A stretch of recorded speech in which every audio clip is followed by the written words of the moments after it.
Are you full of health and wellness information yet struggling to implement into your daily life? Or do you have your health sorted out but struggling to integrate it with your other areas of your life? We've surveyed a number of Wellness Couch fans and recognize that this is the biggest challenge that most of you face in daily life. How do you turn your knowledge into action and a lifestyle? Enter the Wellness Breakthrough. For 3 days and 2 nights in February, 8 of your Wellness Couch favorites are gathering in Melbourne for one incredible event, and we just have 3 spots left. Entry to the Wellness Breakthrough is by application only. To apply, simply go to thewellnessbreakthrough.com. And apologies in advance if you apply and we're all sold out. TheWellnessCouch.com, streaming wellness into your lives. Welcome to Nourishing the Mother, featuring your hosts Bridget Wood and Julie Tenner. Hello and welcome to Nourishing the Mother. I'm Julie Tenner. And I'm Bridget Wood. And today we're talking about how to love where you've come from. And it really came off the back of last week's podcast on traumatized womanhood, where I commented to Jules that I really felt like that podcast could do just as much harm as good, because sometimes when you shine a light on something that you potentially hadn't really looked at from both sides before or looked at with a critical eye, you can sometimes go back and judge it something that you didn't really have any particular view on as wrong. It almost awakens the beast of your previous experiences. Yeah, and so I really felt like it was worthwhile for us to spend a bit of time on... Which also serves, because if it awakens a latent pain and gives it insight and therefore a moment of connection that you can heal, that's entirely valid. Absolutely, and sometimes it's that feeling of, oh, okay, hang on, there's emotion there. Yeah. That's an indication that there's some healing to be done. So it's perfect, and we want that too. But we didn't want to leave it with that. Yes. So we're really probably going to dive into, I guess, some anecdotes around our own personal stories with our sexual experiences, and then perhaps some tools that we've employed and that we will employ, I guess, live with each other. We figure that's where the best learning can come from. Yeah, and it's good, just be patient because we're going to flesh it out as we go. And I think that whole, because we talked obviously a lot about sort of sexual trauma and, our own experiences and, what it means to be a woman and how intertwined they are. And I suppose I kicked off with my thoughts around, and I mentioned this in the podcast, that idea of not being enough as a woman. And then I think I almost sought out sexual experiences to kind of chalk them off as, yep, that makes me more a woman, or that makes me do what I should do, and that's just the natural next thing. Did it do that, or did they also at the same time validate that belief system of I'm not enough of a woman? Yeah, and I guess then how that serves me. Hang on, let's step it back, because you and I are now hashing out a conversation we've already had. So step it back for our listeners. So I guess I was thinking about however old I was. How old was I? 14, 15. And it was, those first, moments of sexual experience. So I, went around to this boy's house and, we were getting a bit close and, we'll get really graphic for you, but he was looking at my nipples. And I just felt that sense of, I'm really not comfortable here anymore. Like, I'm just not comfortable. But there was a moment of shame in that. I almost felt like, well, am I a prude? Shame that you weren't comfortable with that. Shame that I wasn't loving it. And surely a sexual woman or a girl who was really becoming a woman would love this and would step into her sexuality here. But for me, I just wasn't comfortable. And my intuition was saying, just no, just leave. And so I left, and I guess that was probably a bit of a common thread through a lot of sort of those earlier experiences, was that for me, I didn't feel a lot of pleasure in them. It was more like what you did, and that was influenced by, the magazines that I read, the kind of people that I hung out with. And I think it was for me seeking validation in the eyes of a man in terms of being desired, like that if I did some of those things, that then I'd be desired as a woman and I would measure up. But there was an emptiness in there for me. And, there's another experience of, I guess things that you judge yourself as, oh, I should like this, but I didn't really like it, or it just didn't really do anything for me. And then I was spiraling into that, or who am I? Like, how can I not like this? What's wrong with me? And then I'm sure, if we had Google back in those days, it would have been Googling, why don't I like this? Or what's wrong with me as a woman? You know, all that kind of stuff. And so... But for you, what the core of that is what you were saying was your story in your younger years was your disconnection, or your journey has been your disconnection from your feminine, rediscovering what that is, because there was such a disconnect between emotion and sex, which a lot of women do. We separate the two. And I wonder at what point that is born at, you know, and I would say probably it's quite young. It's early childhood. Yeah. For whatever reason, maybe it's because, you know, your parents didn't model healthy sexuality for you. You didn't really have a reference for what it meant. You know, I think for me, a lot of it would have been my Catholic upbringing. I was going to say, as a culture, which is what I think we talked about last week in the Vagina podcast, Naomi Wolf even touches on that, is this concept of we've almost segmented sexuality from the other roles that we play. Yeah. There's our sexual self. And then there's the mother, the wife, the worker. Totally. They're not integrated as a whole. Yeah. There's this great quote by Naomi Wolf again. I know I'm a bit on her bandwagon at the moment, but I just think it's relevant, so I'm just going to read it.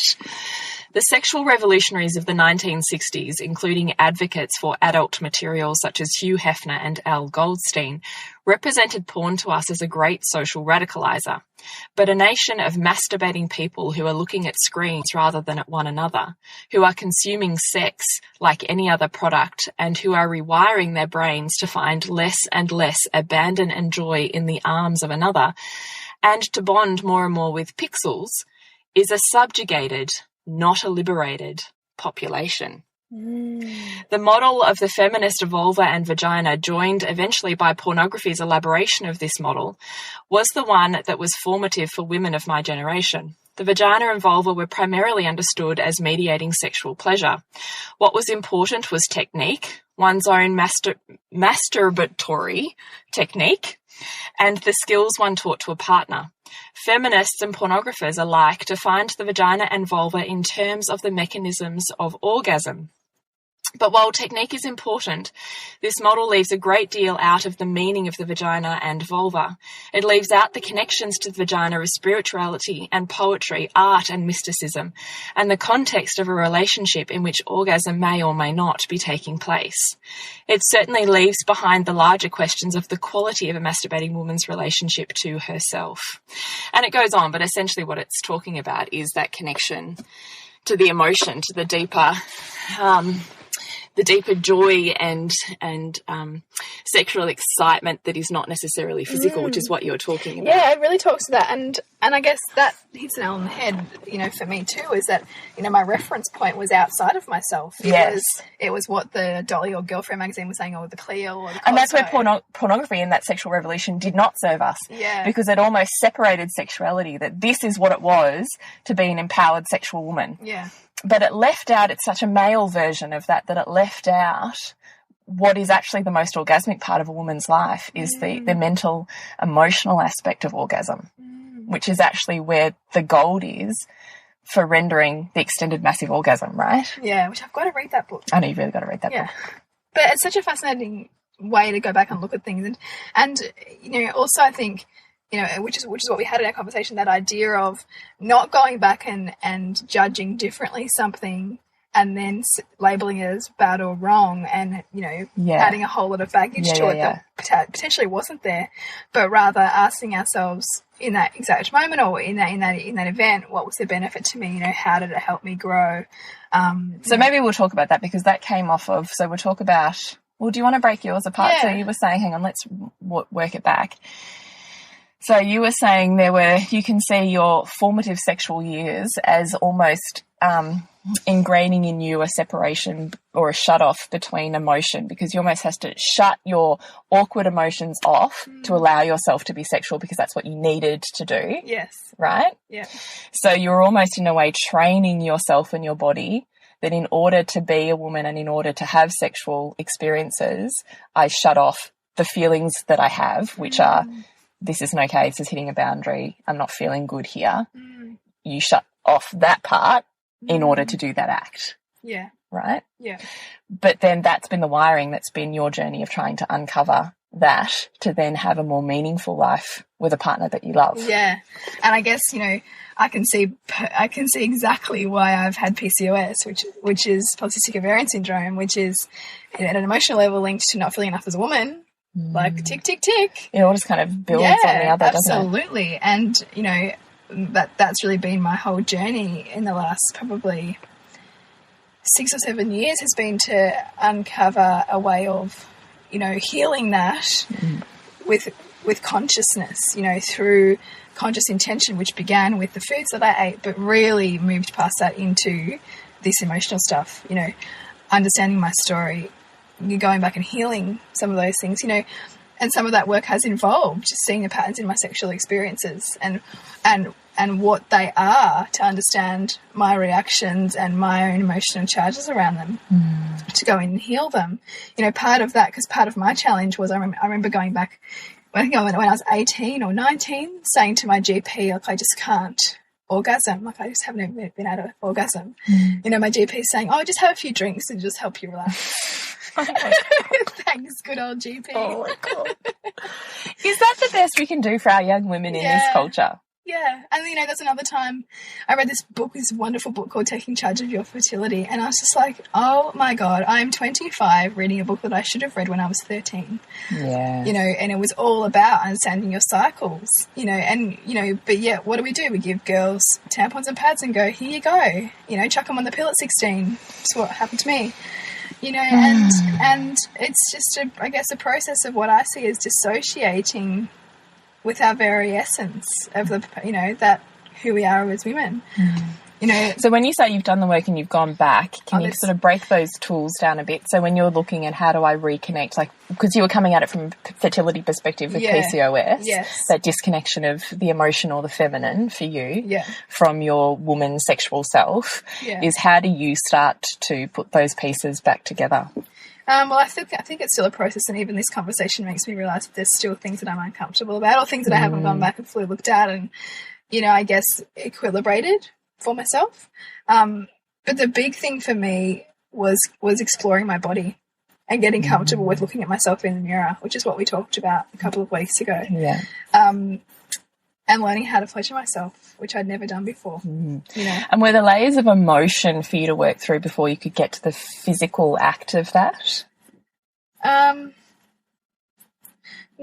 there weren't really. It was more just a trust, more just kind of a willingness and an openness in myself to take that time out and find the privacy that I needed to do that with myself. But I haven't felt like that there's been an overwhelming sense of emotion coming out of it. I think because I haven't really necessarily judged myself particularly like harshly for my experiences. I see them as as part of my formative years, and I think we all have something that we might go back and cringe at, because of course with wisdom you go back and go, why did I do that? But it was perfect for you then. That was where you were at. But you starting that process of reconnecting with your body on your own has allowed you on a psychological and emotional level to start reconnecting with your intuition, which is what you shut down when you started your sexual life, right? Yeah. I mean, my intuition was always there, but it wouldn't have been there in that area. So it wasn't there in that sexual, and part of it has been more comfortable, developing more of a confidence in talking and speaking up about what I like and don't like. Yeah. I think it's the boundaries. Yeah. Yeah. And instead of just going with something, asking myself, what would I really love in this moment, and feeling into my discomforts, because I think so much, particularly, and definitely growing up Catholic, and, my mum was the youngest of 12. She was really, really kind of, Catholicized in terms of repression and all those kinds of things. And it was better for me, but I was still very much operating within a family and a, ancestral culture of, just get on with it, kind of, fire and brimstone, good, bad, right, wrong, God stuff. And that's absolutely how I probably governed myself, and which also look back on our historical feminine archetypes podcast with Elle Griffin, because that really unpacks that. It's fascinating. That one. Yeah. And so much of it, is looking at those things. And even when I feel feelings come up, going, okay, well, where's that coming from? Because I think even for me, it transformed from the subordination to Catholicism and authority, like my mother, it then transformed once I became more feminist into, you know, not wanting to be objectified, you know, and confusing the lines between, you know, playing with my husband and then the idea of, oh, he's objectifying me, which might have then been another tool that I used to shut off, you know, to not go into the emotions that I didn't want to feel around my sexual history. We're very, very clever. We'll do what we can to avoid things that we don't want to feel. And so for different ages for me, it was different techniques I would have used to not want to feel those things. Yeah, to continue that pattern of shutting it off, because there's almost too big a backlog there to start that process of awakening it. Yeah. And look, I think it's ongoing, you know, and I think for most of us would have some kind of story around our, you know, sexual experiences. So back on your benefits twist, because this is what I really love about the work that you do, is can you just talk a little bit, maybe the background that you said to me before was, this is why when we were talking about our podcast on trauma last week, was you were saying this is why it's so hard with the industry of psychology, is we're often so stuck in our trauma for years. That's right. So much of that kind of therapy will take you back. And I think, you know, people will say, oh, don't go into childhood stuff because, you know, it's been and gone. Well, it's not, because you're still living it out. Yes. But, you know, standard psychology will often go back. And, you know, you might spend 2 fucking years going through your childhood with a psychologist and running the story. And, you know, you might have previously... Oh, poor you. You had terrible parents. Can't believe that happened to you. Yeah, all of that, which all that does is reaffirm so not right. Reaffirms you as a victim. When, in fact, you know, in your childhood, you actually got everything you needed. You know, you got both support and challenge. You're never without both. And, yes, there might have been, you know, some... you know, traumatic experiences or some you know, enormous challenges that you overcome. But as long as you... But they also, they act as forming you or moulding you with the skill set that you need for whatever it is or wherever you are right now. That's right. And so, you know, you can either continue to run the story of being a victim of those experiences and judging your parents, or you can instead go back and ask yourself, you know, of that thing that I label as so terrible, what were the benefits in that to me? You know, and you can continue to ask yourself the benefits of that until you feel a sense of a shift in your physiology, so that you know you've balanced it. Because you almost have that moment of angels singing, oh my gosh, that was so perfect.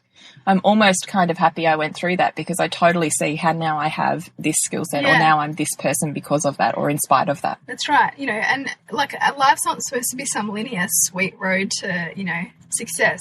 It has those dips and those troughs and those highs and those lows. That's the learning. And those different experiences that can sometimes be terrible, but that over time we develop wisdom from.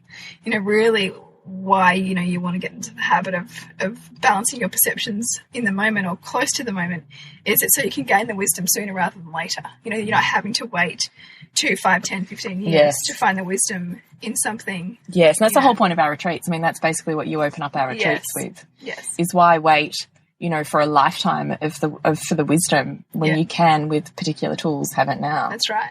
Yeah. So when you're looking back on your experiences of shutting down your sexuality or disconnecting your emotions from your sexuality, how do you see those benefits to you, or how they've served you in your life? Well, I absolutely think that for me, some of the benefits of those experiences were definitely continuing to enrich the relationship that I have with my mother. So some of those decisions that I would have made would have been out of subordinating to her. And, you know, when we learn about how we subordinate as people, we can judge it and we can say, oh, no, I don't want to subordinate to anybody. But our subordination... And by subordinate, you mean follow their list of ideals or rules. Inject their values into you and live your life by theirs.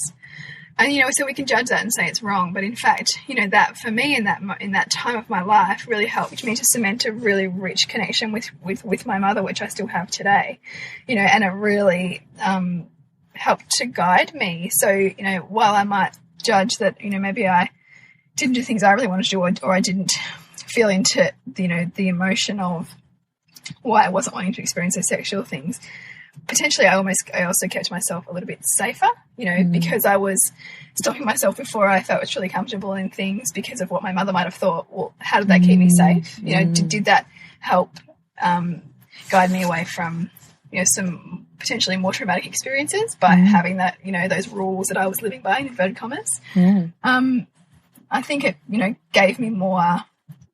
Every time that my intuition kicked in and told me I'm not comfortable doing this, it gave me more of a sense of trust in myself and more of a sense of conviction that I don't care what people think I wasn't comfortable with that, and I'm sticking to that.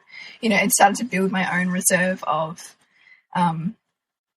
confidence in myself in some roundabout way, you know. What are some other benefits? You know, looking back, obviously the benefits have been that it's absolutely, you know, every one of those little experiences was giving me more fire to choose a path of awakening, you know, to understand as opposed to continue. The bigger the polarization got, the bigger the quest became almost. Yeah, you know, the bigger that void, the more it drove my value of that, of having more awareness. And, you know, perhaps, you know, I unconsciously knew that this was a pattern that I was creating, and that therefore, you know, when I got diagnosed with PCOS, you know, I almost knew it. I knew intuitively it wasn't just about, like, stuff just doesn't happen to us. We don't just manifest physiological symptoms for no apparent reason. You know, there was a reason why, and I was determined to understand what that was. You know, and had I not had those experiences, which may or may not have already manifested, or it might have manifested before that, you know, I wouldn't have been put on that path to understand what those meant. And so what's the benefit to you, or back then, not anymore, because there's a certain point where some of those patterns stop serving us, and that's the point when we are ready to change them. So early on what was the benefit to you of separating sex and emotion? It would have kept me more studious. So I wasn't so wrapped up in sex that I was, you know, not able to focus at school, for example. You know, if I had been really tied up in, you know, the emotions. The tryst. That whole chasing the sexual exploits, and, you know, because if I had really felt the two together, perhaps I would have ended up in some kind of crazy romance that took me totally off course. And that's really true. You know, quite possibly, yeah. Whereas for me, it was almost like a more methodical, this is what you do. It kept you on the path. Which that's fucking genius, actually. But I know, it really is. So it kept me, I ticked my boxes, so to say, but I also... You ticked your boxes, did you? But I also got to, you know... You missed my joke. Yeah. Yeah. Sort of, I suppose, ever so slightly. But it also allowed me to have different creative output, because sexual energy is always there as where you put it. So if I had to put my sexual energy into sexuality, I may not have had it in my creativity at school. You know, I may not have explored English, and I may not have written the way that I did. I may not have, you know, like took the photographs I took. You know, I may not have. That was where my creative. But 100% have changed your life. Yeah, absolutely. That's amazing. It is, because nothing's ever missing. So your sexual energy might not be directed into the act of sex. It could be directed into creation of some other form, which is what it was for me. It was creation of... That is 100% genius. Oh, well done, young Bridget. Yeah, but we all have that. You know, we are so, if we can actually go back and have reverence for who we are in any moment and the decisions we make, we would have nothing but love for ourselves. Nothing but love, you know. And we only ever get glimpses. But what you want to have is giving yourself more opportunity to have more of those glimpses, to find more of that wisdom. And what are the benefits of shutting down or disconnecting or switching off from your feminine? Well, when you're we know your feminine is a bit more passive, it's a bit more go with the flow, it's a bit more centered, it's a bit more creation focused. Your masculine's all about doing, getting stuff done, and so, you know, achieving, moving forward, all of those things. And so that definitely helped me in my schooling. You know, in those years, it helped me in my early 20s to kind of keep a job going and study and pay a mortgage and all those things. You know, that absolutely helped me. You know, I've got a friend who... Were you a less emotional teenager, as in less emotionally volatile? My mum wouldn't say that. Your mum wouldn't say that? I wasn't crazy emotional volatile. I did a lot of stuff that I'm kind of proud of, but that most parents would hate. You know. But I'm really glad, because I also think that all those things had to happen for me to be ready to settle down when I was 18. You know, like I met my husband when I was 18. Did you really? I didn't know that. Yeah. But I'd had like a crazy couple of years before that, which I'm really glad that I had, you know. So, no, I just think I was a normal teenager. I don't think I was any more volatile. But, of course, it has to go somewhere. Like where you're shutting up emotion somewhere, it's going to come out. And it probably did come out in terms of... I just wondered if in shutting off your feminine a little bit of it kept you more in the masculine, more rational, more linear, more, you know... Yeah, I think I was pretty rational. Yeah. I was pretty, like, you know, I knew what I was doing, where I was going, pretty focused. So it absolutely served me. Until it didn't. So Until at what point that's right. was the PCOS diagnosis when you realised it no longer served you? Yeah. Yeah, and I didn't really understand fully then what that meant, but it told me something had to change. It told me that I wasn't where I wanted to be. And so when did you start having the epiphanies about drawing back the lines of your sexuality and your feminine? When did you start having those?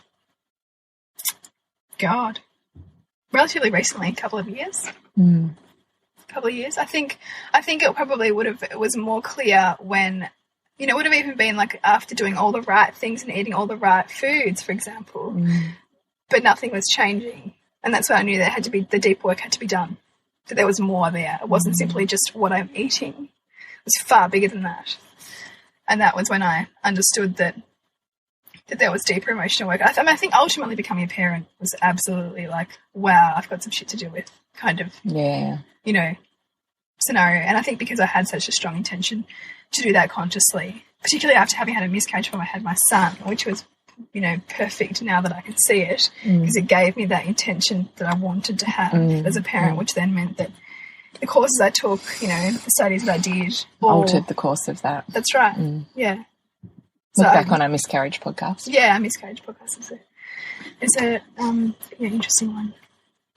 So when you're talking about, when we did last week's podcast on the traumatised woman and we brought this up, do you feel like there's tools in this for those women?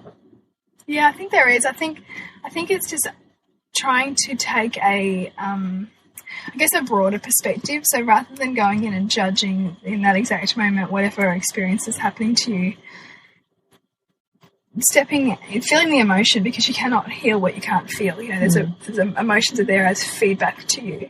But feeling into those, but rather than simply labeling and blaming and victimizing yourself, which actually can just distance yourself from yourself further, because making the problem outside of you or judging it as a problem first of all, I would instead suggest, you know, in the moment of whatever it was that happened, you know, what were the benefits to you? You know, and that, I mean, depending on what the situation is, you know, that could come across as quite offensive. You know, how dare you say that there can be benefits in whatever. But there's a process to getting to that, though. It's not just, Bridget, here's my question, and bang, now I have the healing. Yeah. There is layers of questioning and you know, and awakening moments. Absolutely, and particularly if the event is highly traumatic, it's likely not going to be something that you can heal on your own. You know, you're going to need somebody to ask you these questions and to know how to follow your language. And to hold your space through Hold your space and certainly ask the right questions, because, you know, our language gives away so much. Even the way that we talk often, you know, when we talk to people, it's our subconscious talking. So, you know, if you have a trained facilitator in this work who understands how to tap into your language and get to the root, then that's where immense healing can come. So, you know, if you are somebody in that situation, you can certainly get in touch, and I can put you in contact with some really great facilitators in this area who can help you. Because, I mean, I've done lots and lots of work with lots of different facilitators, and I've had some profound realizations as a result of that work. And it can be challenging work, because you're being asked to confront the very things that you have sometimes spent decades burying. Or forming yourself around. Yeah, or kind of dodging. Yeah, dodging or forming yourself around, or becoming attached to as well. Sometimes we don't realise how attached we can become to our stories, because they form part of who we are. And look, I do also think, though, if you're not quite ready to jump in, but you feel like you've got some stuff there that you really want to start awakening or shifting, our retreat that's coming up on March 5th and 6th is also the place to do that. Yeah, that's right. Yeah. Because we do walk you through those steps, and this time we've split it over 2 afternoons so that we have a lot more time to sit in and learn from our individual stories. Yeah. And I guess integrate, like what we really wanted to have that little break, that morning break between the two, was to, you know, allow you that own private time to sort of sit with some of the things that we explore on the Saturday afternoon and evening, and then be ready to come back into the space, into a really safe space, you know, of, you know, familiar women, which they will be after that first day, and pick up into the next section. Yeah, definitely.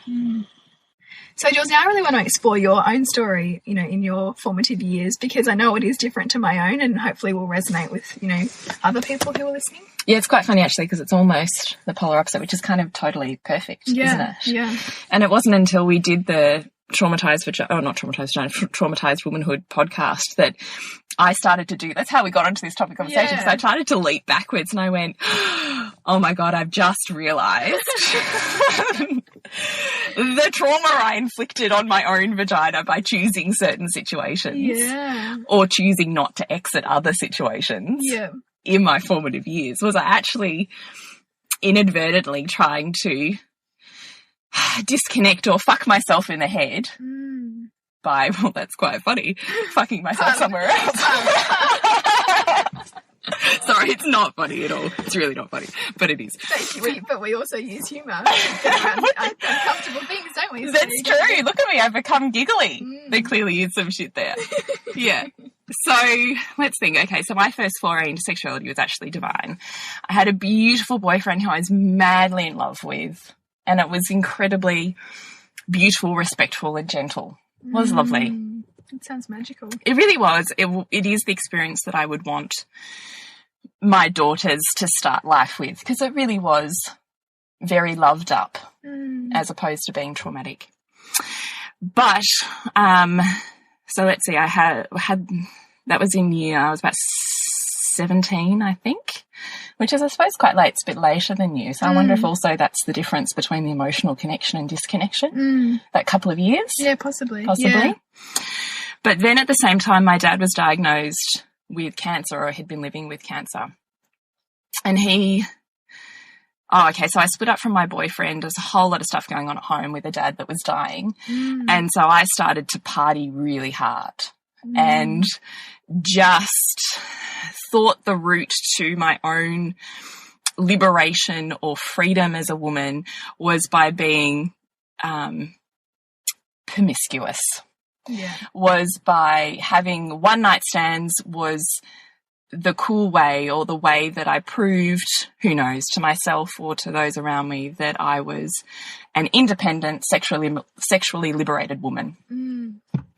But I now judge those, like after we did that, and look back and go, how could I have done that to myself? Like, it feels now so disrespectful and dishonouring. And I do recognise that on some level, whilst I was choosing those acts, there was part of me, that vulnerable, softer, emotional, connected side, that I had to shut down to do that.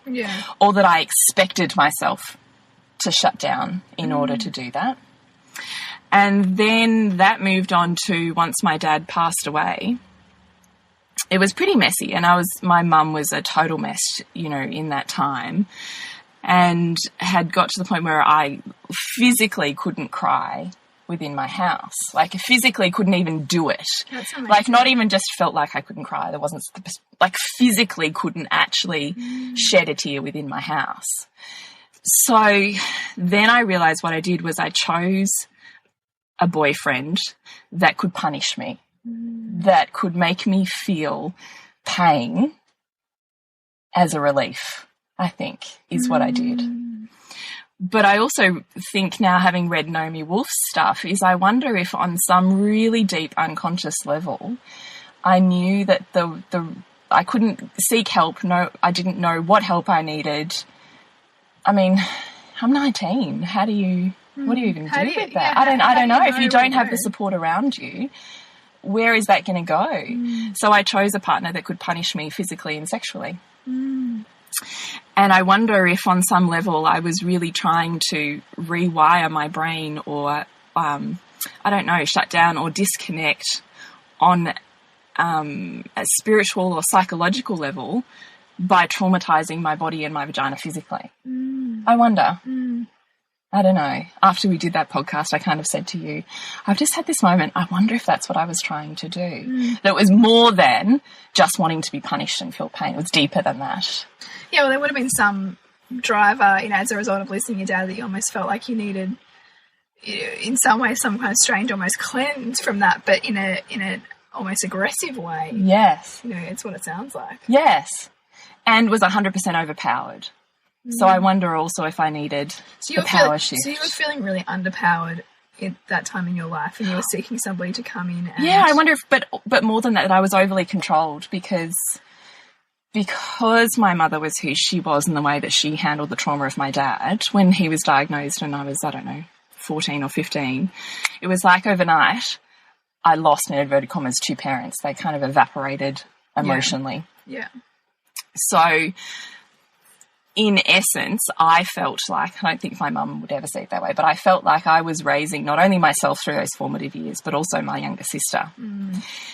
And there was that control obviously got bigger and bigger and bigger and bigger to the point where my ability to cry and release was shut off.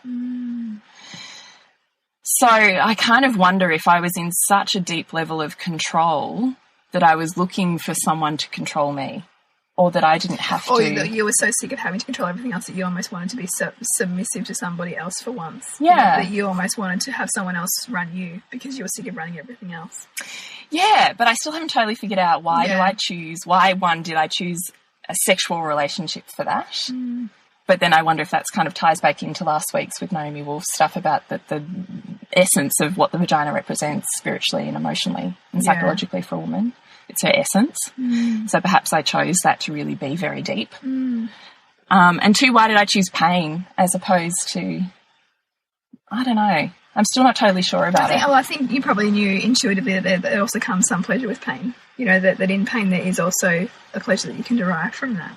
What if you were to look back at the benefits in that, what would you see them as? What benefits are you getting from it in that moment, in that period? What benefits was I getting? It's a really tough one because I haven't totally figured it out. Golly gosh, what benefits was I getting? I was being controlled, which I did like, that I didn't have to make. I didn't have to think. I didn't have to make any choices. They were made for me. This is sounding very Shades of Grey. Humour. There you go. Yeah. See, I'm doing it again. What else? Let's see. Okay, so I didn't have to have any control, which I liked. I guess on some level I felt desirable or desirous because maybe I clearly wasn't feeling connected to myself because of the level of emotional disconnect I had formed. So I probably wasn't feeling, I don't know, I'm assuming maybe I didn't find myself desirable. Maybe in a way I found myself loathsome, which probably now I'm thinking would make sense because there's a lot of eating stuff that went along with that. Okay. So if I was loathing myself a bit, or not even a bit, let's just sit with self-loathing, then having him desire me probably mediated that. And in essence, the way that I got out of that relationship was I started to probably connect back in emotionally more with myself. So maybe this is the flip of it, is I started to get more, I'm not okay with this, I'm not okay with this. So it doesn't feel right. Yeah. And it escalated to a point where I was like, I'm not doing this anymore. Because, I mean, an overpower like that and that kind of dynamic comes in at a time where you are underpowered and you need, and what he would have been doing would have been unconsciously trying to wake you up to your own power. Wake me up to my own power. Yeah, so he was trying to get you, because a bully comes in when there's somebody underpowered to encourage that person to empower themselves. So he's come in at a time when you're feeling very, very underpowered. You weren't, connected to yourself. You're feeling very vulnerable. And he was the relationship or the conduit for you to then go on and empower yourself. And that would have probably fueled you to then never accept that kind of... It 100% did. Yeah. Dead. Wow. It 100% did. Yeah. I left it dead. And actually, in actual fact, it was also the moment when my sister stepped up for me. And so she was my baby sister. I always looked after her. Huge dynamics. And I remember having this fight that had started to turn physical on our front porch when my parents went home. Oh, my dad was dead. I suppose my mum wasn't home.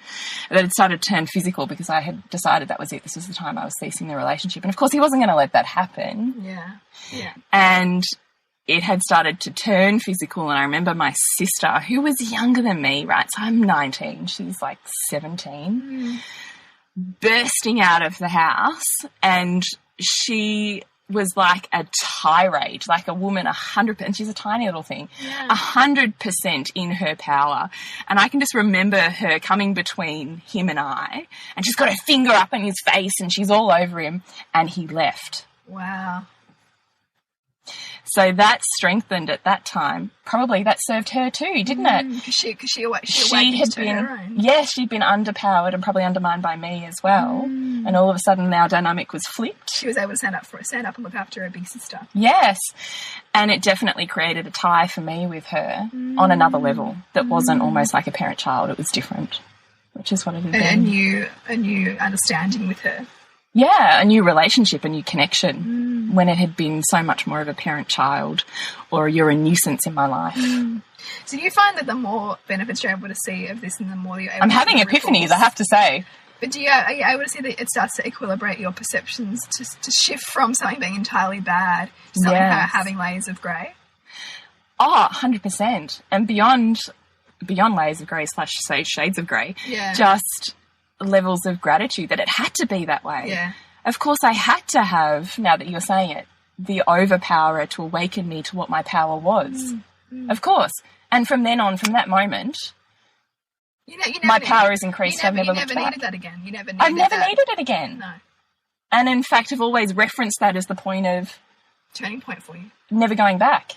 And the second anything starts to feel anything like what I felt during that relationship, I'm flipping 100% the other way, which is fascinating. So, of course, it had to be that. So, in the end, I have to be grateful for the fact that came into my life. Could you always say thank you to him? I really think I could. Actually, well, maybe I need to do a little bit more work. But, no, I would say I'm 80% there from saying I'm actually really grateful that I went through that with you. It's powerful, isn't it? It's really powerful.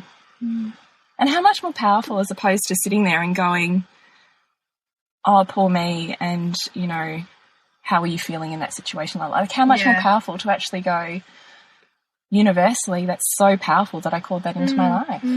I think sometimes we can sort of value emotional intelligence and thinking that hearing out emotions helps us to express them, but what they can do is perpetuate them.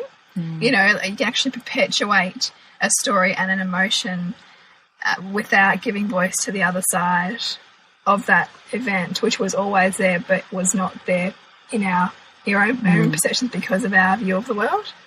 You know, the other side is always there. It's always two sides to everything, but we just filter. And as long as we continue to support the filter, we don't get to the true healing. Because the true healing happens when you can balance, you know, an event in time and space in that exact moment to see that it was perfect. There's a lot of work that needs to happen around that. And it's not easy to do, but it's possible, you know, and you've got a hint of it, haven't you? Bridget, I love it. This is a great time to end this podcast. I'm just loving it. I'm loving it. Come to our retreat that we can love it together. Yes. So please connect with us on Facebook, Nourishing the Mother. Please rate us on iTunes or share our podcast with your friends if they're really speaking to you or have awakened something in you. We would love to hear about it. Private message or Facebook post would be amazing. And if you have any topic suggestions, please let us know, because we would definitely love to awaken whatever is needing to be awakened within your life. Yes. So we'll see you next week when we continue to peel back the layers on your mothering journey. We hope you enjoyed this Wellness Couch podcast brought to you by Audible. Do you find that you just don't have time to read all the awesome books that you hear mentioned on the Wellness Couch? Well, Audible might just have the answer. Audible is offering the Wellness Couch listeners a free audiobook download with a free 30-day trial to give you the opportunity to check out their service. You can get books like Eat Right for Your Blood Type, Why We Get Fat by Gary Taubes, Paleo Diet for Athletes, or even The Success Principles by Jack Canfield. So to download your free audiobook today, go to audibletrial.com/The Wellness Couch. Again, that's audibletrial.com/The Wellness Couch for your free audiobook.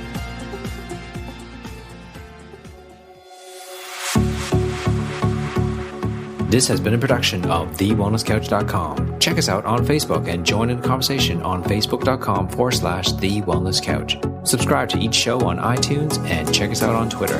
The Wellness Couch, streaming wellness into your lives. Whilst the Wellness Couch presenter endeavor to provide accurate and helpful information to their listeners, these podcasts cannot take into account individual circumstances and are not intended to be a substitute for health and medical advice from a qualified health professional. You should always seek the advice of a qualified health professional before acting on any of the information provided by any of the Wellness Couch podcasts.